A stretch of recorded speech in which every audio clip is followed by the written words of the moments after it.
पहलगाम हमला के बाद पाकिस्तानी के खिलाफ भारतीय सेना का ऑपरेशन सिंदूर सफल होने पर एक तरफ पूरे देश में खुशी और जश्न का माहौल है, वहीं बिहार के दरभंगा में भी भारतीय सेना की सफलता और पहलगाम आतंकी हमला का बदला लेने पर सेना का शौर्य बढ़ाने के लिए विजय जुलूस की शक्ल में धन्यवाद यात्रा निकाला गया। दरभंगा के महात्मा गांधी महाविद्यालय से यह विजय जुलूस निकाला जो गांधी चौक तक पहुंचा, बाद में एक सभा में तब्दील हो गया। इस धन्यवाद यात्रा में महाविद्यालय के प्रोफेसर के अलावा कॉलेज के छात्र छात्राएं और बुद्धिजीवी वर्ग के लोग शामिल हुए। धन्यवाद यात्रा के बहाने लोग भारतीय सेना का शौर्य बढ़ाना चाहते हैं, साथ ही देश के प्रधानमंत्री नरेंद्र मोदी के कुशलता नेतृत्व पर अपना पूरा भरोसा जताया। ऑपरेशन सिंदूर की सफलता पर लोगों ने खुशी जाहिर करते हुए भारतीय सेना को लोगों ने सैल्यूट किया। इसके अलावा आतंक के बादशाह पाकिस्तान के खिलाफ उसके नेस्त नाबूद करने तक इस लड़ाई को जारी रखने की बात कही। लोगों से साफ शब्दों में कहा कि मोदी है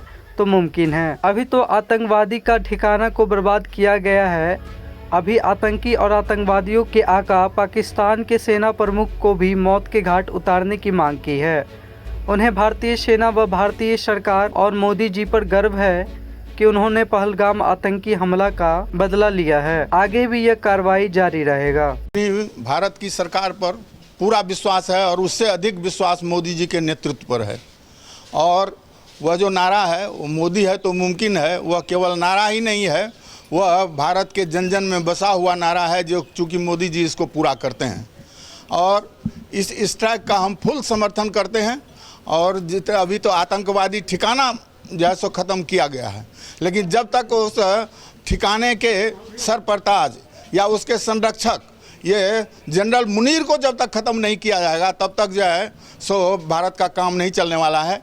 और अगर उन्होंने रिटेलिएट किया तो उसके जवाब में भारत सरकार को पूरे पाकिस्तान के ऊपर जैसा आक्रमण कर देना चाहिए।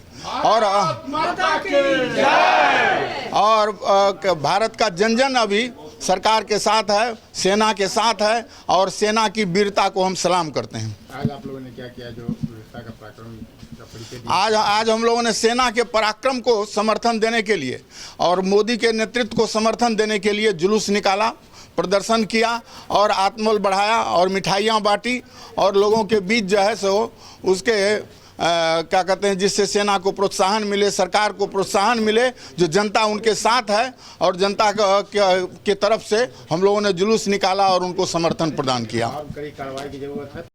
ये हमारे सेनाओं के शौर्य का प्रदर्शन हम लोग करना चाहते थे और आतंकियों का निर्मूल होना चाहिए, इसीलिए हम लोग सब लोगों को और इमोट करते थे। हम लोगों को खुशी हो रही थी कि जितना काम हमारे मोदी साहब ने किया और हमारे देश के जो मुमकिन काम कर नामुमकिन को मुमकिन करने का काम करने में प्रयास कर रहे हैं, अभी पूर्ण सफलता नहीं मिली है।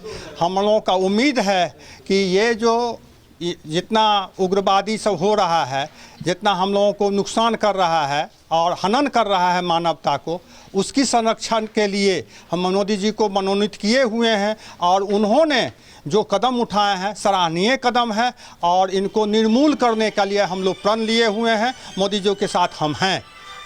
ऑपरेशन सिंदूर का प्रधानमंत्री द्वारा इतना अच्छा और इतना करारा जवाब दिया गया है जिसका कोई तुलना नहीं किया जा सकता है। क्या लगता है क्या ये किस तरह का सब? सर, ये हमारे सिंदूर की बात है तो हमारे लिए ये बहुत बड़ी बात है और बहुत गर्व की बात है कि उसे मारा गया। और वैसे बहुत सारे आतंकवादी को मारा जाएगा और उनके घर में घुस के मारा जाएगा, वो तो पीठ पीछे मारते हैं ना। हमारे प्रधानमंत्री द्वारा उनके घर में घुस के सीना ठोक के मारा जाएगा। Thank you. Doctor Rose sir, जब आप लोग तब कहाँ थे जब वो महिला रो रही थी, जब उसके पति से पूछा गया कि आप मुस्लिम हैं कि हिंदू हैं, उस समय आप कहाँ थे? उस समय देश कहाँ था? उस समय आतंकवादी कहाँ थे? ये सोच तो उस समय नहीं थी ना उनकी कि वो मुस्लिम है हिंदू है। उस समय तो वो ये सोच के ना मारे कि वो हिंदू हैं और उनसे ये पूछा गया